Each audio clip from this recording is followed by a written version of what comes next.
Vladimir Poutine a tenté d'affirmer que 2026 serait l'année où l'Ukraine s'effondrerait et où la Russie envahirait le pays. Mais le bluff utilisé pour gagner un avantage lors des pourparlers de paix a échoué. L'Ukraine montre que la Russie n'est pas la force que Poutine affirme. Ce n'est pas la défense ukrainienne qui s'effondre, mais la ligne de front russe qui cède partout en Ukraine, tandis que les offensives russes sont stoppées.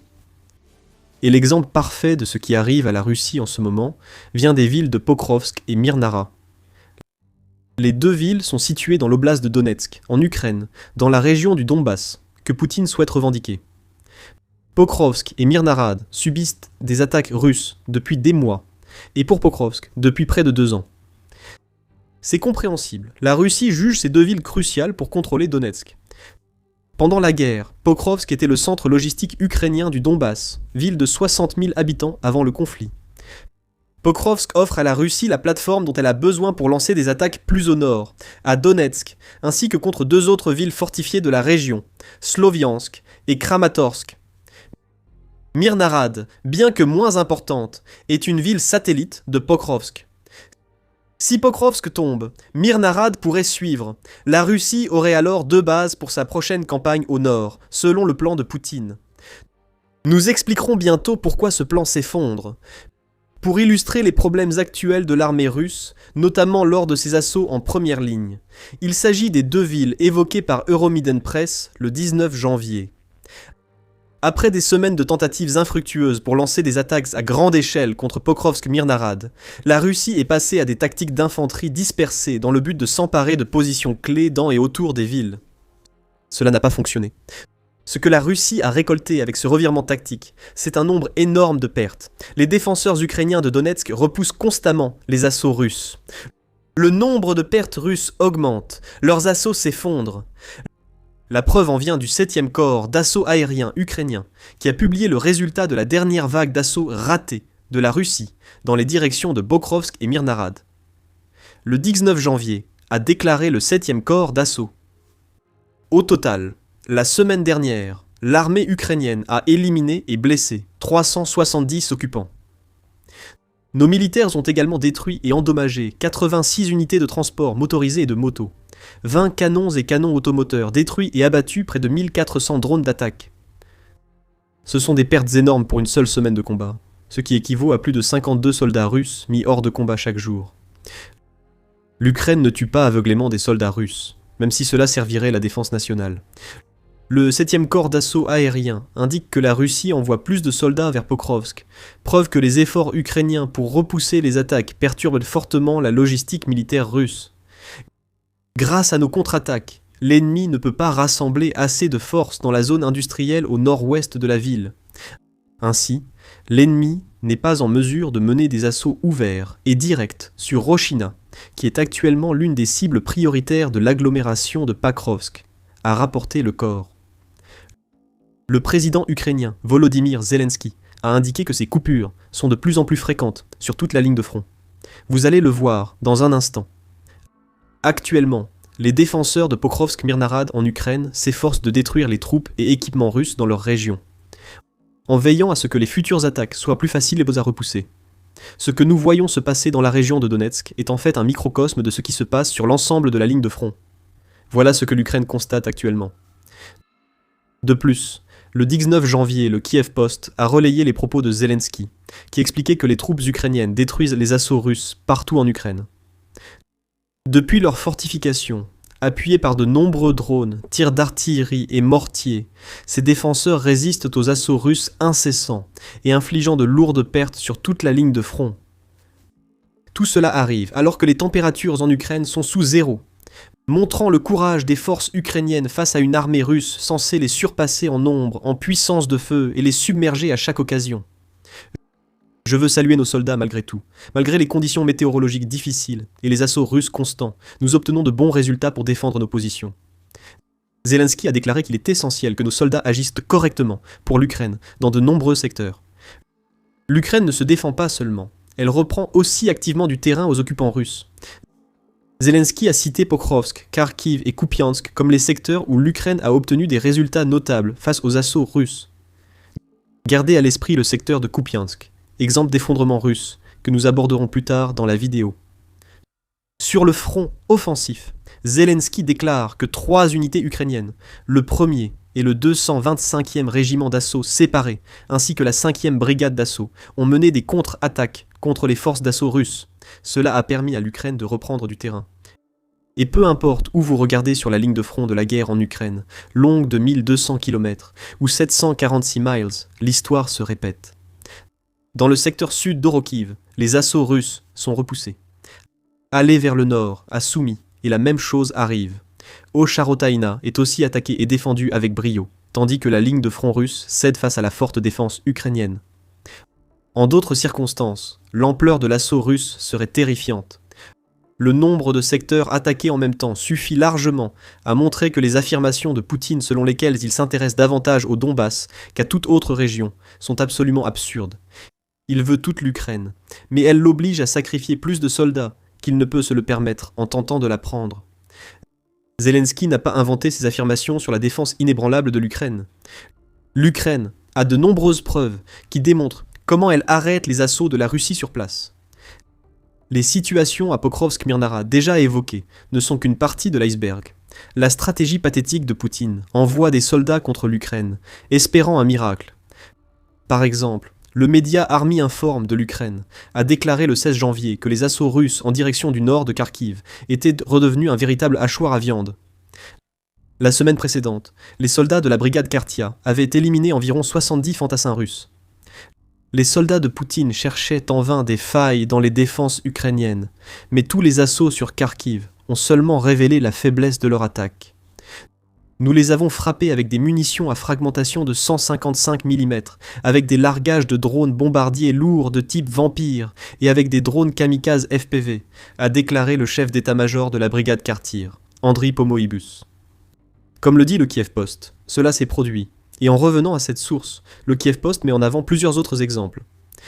À Pokrovsk, des drones opérés par la 414e brigade des forces des systèmes sans pilote de l'Ukraine, les oiseaux de Madiar, ont intercepté une attaque russe le 16 janvier. Tous les soldats russes de cette attaque ont été tués ou gravement blessés. Une vidéo partagée par les oiseaux montre des images directes des drones ukrainiens, enregistrant des véhicules détruits et en feu. On y voit également au moins 10 soldats russes tenter de fuir leur propre attaque. Une attaque ne se passe pas ainsi. Normalement, ce sont les défenseurs qui fuient. Prenons un instant pour parler des drones ukrainiens. Nous avons mentionné plus tôt qu'ils sont devenus un élément clé de la défense du pays, aux côtés des mortiers et de l'artillerie. Leur rôle important est révélé par le Kiev Post. Il indique que le 18 janvier, l'Ukraine a déployé des drones sur toutes les lignes de front. Ils étaient responsables d'environ un tiers des véhicules de combat russes, touchés, et des pertes de soldats dimanche. En seulement 24 heures, les drones ukrainiens ont détruit 47 véhicules militaires ou motos et 47 sites de lancement de drones russes. De plus, ils ont tué 187 soldats russes et 214 autres soldats russes ont également été grièvement blessés par les drones. Les pertes sont confirmées par des vidéos de drones ukrainiens, comme celles diffusées par les oiseaux de Madiar, selon le Kiev Post. Est-ce étonnant alors que l'Ukraine produit près de 4 millions de drones par an et que la Russie n'a aucune réponse? Les forces de Poutine n'ont pas non plus pu réagir au point culminant de la destruction des lignes russes par l'Ukraine. Nous avons mentionné plus tôt de garder la ville de Kupiansk en tête. La Russie a affirmé avoir capturé Kupiansk à plusieurs reprises vers la fin de 2025. Ce n'est pas vrai. Ce qui se passe réellement à Kupiansk, c'est que, selon des rapports récents, l'Ukraine reprend de vastes parties de la ville. Bientôt, l'Ukraine contrôlera toute la ville de Kupiansk, et non plus la Russie. Le 15 janvier, le rapport du Financial Times a tout révélé. Il disait que les forces ukrainiennes affirmaient avoir presque repoussé les Russes hors de la ville du Nord-Est, un retournement spectaculaire selon le média. Dans une ville qui semblait sur le point d'être envahie il y a quelques mois, l'Ukraine s'est assurée que Kupiansk ne tomberait pas. Elle a déployé certaines de ses unités les plus aguerries, dont le groupe Lazar, composé des meilleurs opérateurs de drones, pour frapper les défenses russes à Kupiansk, soutenus par des groupes d'assaut comprenant des véhicules blindés et des soldats mobilisés. Des unités d'élite de drones comme le groupe Lazar peuvent infliger de lourdes pertes aux forces russes, permettant à l'infanterie ukrainienne d'avancer et de reprendre du terrain. L'Ukraine devient également plus intelligente dans la manière dont elle utilise son propre terrain. La géographie explique en partie pourquoi les troupes ukrainiennes ont pu repousser à Kupiansk. L'ancien centre ferroviaire est entouré de forêts et divisé en deux par la rivière Oskil, un obstacle naturel qui a rendu plus difficile l'établissement d'une tête de pont par les unités russes, rapporte le Financial Times en suggérant « L'Ukraine a contraint les forces russes à attaquer par des couloirs étroits, facilement défendables, ce qui a favorisé son avancée. » Cela semble être sur le point de libérer Kopiansk, et la situation ne fait qu'empirer pour la Russie et Kopiansk. Selon le Kiev Post, la 77e brigade d'assaut ukrainienne a publié une vidéo le 19 janvier montrant encore plus de destruction parmi les rangs russes. Les drones ukrainiens ont ciblé tout, des abris de fortune créés par la Russie à Kopiansk jusqu'aux soldats isolés, tentant de fuir les fortifications qu'ils avaient construites. Même les drones de reconnaissance russes n'ont pas échappé à cette offensive. Les drones ukrainiens les ont percutés, privant la Russie d'observations aériennes et d'informations sur les mouvements ukrainiens. Nombre de ces affrontements ont eu lieu la nuit, montrant que l'Ukraine utilise aussi l'obscurité et la géographie de Kupiansk dans la libération en cours de la ville. Pas mal pour les défenseurs d'une ville que Poutine disait envahie. Cela ne veut pas dire que les assauts russes vont cesser. Sur la ligne de front, les forces risquent de s'effondrer dans plusieurs régions d'Ukraine, mais Poutine n'est pas du genre à ordonner un retrait ou un regroupement de ses troupes. Il leur ordonne d'avancer quoi qu'il arrive, et il meurt sur son ordre. Pour illustrer notre propos, il suffit de consulter le rapport du 18 janvier de RBC Ukraine sur les assauts russes durant les 24 heures, précédant 16 heures ce jour-là. À ce moment-là, 69 affrontements avaient déjà eu lieu ou étaient en cours sur l'ensemble du front. 29 de ces assauts ont eu lieu en direction de Pokrovsk, l'Ukraine ayant réussi à en repousser tous, sauf un. La plupart des autres assauts russes ont échoué, ou étaient en cours lors de la publication du bilan. Les pertes de la Russie pour la période suivie entre le 17 et le 18 janvier s'élèvent à 830 soldats, 845 drones, 105 véhicules et 33 systèmes d'artillerie. Malgré leurs efforts, les occupants russes ne parviennent pas à briser les défenses ukrainiennes. Ce que nous voyons ici, ce n'est pas une série de succès isolés de l'Ukraine sur les lignes de front. Kupiansk a peut-être le point fort, mais l'Ukraine repousse les assauts russes partout et regagne du terrain dès que l'occasion se présente. Ce n'est pas une coïncidence, c'est un schéma, et voici pourquoi la ligne de front russe s'effondre sur elle-même. La Russie subit d'importantes pertes humaines et matérielles. On observe déjà des signes indiquant de lourdes pertes de soldats lors des attaques contre l'Ukraine. L'Ukraine a fait un ajustement tactique qui l'explique, nous en parlerons bientôt. Au 19 janvier, l'Ukraine rapporte environ 1 227 440 pertes parmi les forces armées russes. En plus de la perte de plus de 11 500 chars, de plus de 23 900 véhicules blindés de combat et de plus de 36 000 systèmes d'artillerie. Ces pertes ne sont pas négligeables, car elles impactent toutes les actions de la Russie sur le front. La logique de base nous montre que chaque soldat qui meurt est quelqu'un d'expérimenté qui est retiré de l'équation. La Russie remplace ses soldats morts ou blessés par de nouveaux contractuels, plus vulnérables pour l'Ukraine, en raison de leur inexpérience en équipement. La destruction de nombreux chars et véhicules par les drones ukrainiens montre que les forces russes attaquent souvent sans protection blindée. Dans certains cas, comme ce que nous avons vu en direction de Leman vers la fin du mois de novembre. Ce ne sont pas seulement les chars et les véhicules blindés dont les troupes russes manquent pour se protéger. On les prive même des formes de protection les plus élémentaires, comme les casques et les gilets pare-balles.